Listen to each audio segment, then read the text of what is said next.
আসসালামু আলাইকুম বন্ধু বান্ধবীরা, সবাই কেমন আছো? আশা করি মহান আল্লাহ তাআলার অশেষ রহমতে সবাই ভালো আছো। তো নতুন আর একটা ভিডিওতে তোমাকে স্বাগতম। আজকের ব্লগটি হচ্ছে বেনাপোল বর্ডার, আর আমার সাথে আছে আমার দুলাভাই আব্দুর রহমান সবুজ। তো আসো ভিডিওটি শুরু করা যাক। তো দর্শক, এখন আমরা বেনাপোল যাওয়ার পথের সুন্দর সুন্দর দৃশ্যগুলো দেখতে দেখতে যাব। রাস্তার পাশে যে গাছগুলো দেখতে পাচ্ছেন, এই গাছগুলো প্রায় 200 বছরের। 3 শতাধিক রেইন ট্রি সহ 2500 থেকে 3000 গাছ রয়েছে এই রোডে।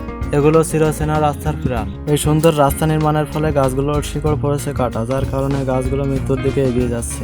দর্শক, বেনাপোল ঢুকতেই আপনার চোখে পড়বে একটি বিশাল আকৃতির গেট। বেনাপোল বন্দরের সৌন্দর্য বর্ধনে যশোর মহাসড়কের আমলাখালী এলাকায় নির্মাণ করা হয়েছে এই দৃষ্টিনন্দন প্রবেশদ্বারটি। দর্শক, বেনাপোল ভারতের সীমান্তবর্তী বাংলাদেশের একটি পৌর শহর। এটি বাংলাদেশের সর্ববৃহৎ স্থলবন্দর। বেনাপোলের অবস্থান যশোর জেলার শাসা উপজেলায়। বেনাপোলের পাশে ভারতের স্থলবন্দরের নাম হচ্ছে পেট্রোপোল। বেনাপোল আসতে হলে বাংলাদেশের যে কোনো প্রান্ত থেকে আপনাকে আগে আসতে হবে যশোরে। তারপর বাস কিংবা ট্রেনে যে কোনো যানবাহনে আসতে পারেন বেনাপোল শহরে। যশোর থেকে বেনাপোলের দূরত্ব হচ্ছে 38 কিলোমিটার। বাংলাদেশ ও ভারতের মধ্যকার স্থল বাণিজ্যের প্রধান কেন্দ্র হচ্ছে বেনাপোল। দেশের বাণিজ্যের প্রায় 90% কিন্তু এই স্থলবন্দর দিয়ে সংগঠিত হয়ে থাকে। এখান থেকে কলকাতার দূরত্ব মাত্র 80 কিলোমিটার। দর্শক, আমি এখন যে অবস্থানে আছি, এখানে সর্বসাধারণের প্রবেশ নিষেধ। আমি প্রথমবার এসেছি, তাই ভুল করে ঢুকে পড়েছি। দর্শক, এটা হচ্ছে আন্তর্জাতিক প্যাসেঞ্জার টার্মিনাল। মূলত এর ভিতরে ইমিগ্রেশন সহ যাবতীয় অফিসিয়াল কাজ করা হয়।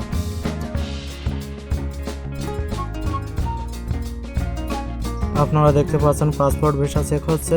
এই যে গেটটি দেখতে পাচ্ছেন, এটা হচ্ছে ইন্ডিয়ান গেট, আর এর পূর্ব পাশে হচ্ছে বাংলাদেশ গেট, আর এটা হচ্ছে বেনাপোল স্থলবন্দরের গোডাউনের ভিতরের অংশ। এই যে গাড়িগুলো দেখতে পাচ্ছেন, এগুলো হচ্ছে ইন্ডিয়ান লরি। এগুলোতে এখন ধান লোড করা হচ্ছে। এটা হলো বেনাপোল বৃহত্তম পৌরসভার ভিতরের অংশ এটা। দর্শক, আর এটা হচ্ছে বেনাপোলের আন্তর্জাতিক রেলওয়ের ওভারব্রিজ। নিচে সারি সারি ট্রেন, এগুলো হচ্ছে ইন্ডিয়ান ট্রেন।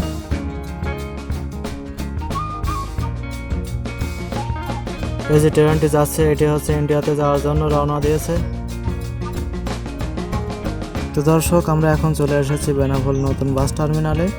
বিকাল হলে এখানে হাজার হাজার দর্শনার্থী ভিড় জমান তাদের অবসর সময় কাটানোর জন্য। আপনারা এখানে আসলে বিকালে অবশ্যই এই জায়গাটি ঘুরবেন, অনেক ভালো লাগবে। তো দর্শক, আজকের ভিডিও এখানে শেষ। আশা করি ভিডিওটি ভালো লেগেছে। আর আমাদের পরবর্তী ভিডিও পাওয়ার জন্য আমাদের চ্যানেলটি সাবস্ক্রাইব করে রাখুন। এতক্ষণ ভিডিওটি দেখার জন্য ধন্যবাদ। আল্লাহ হাফেজ।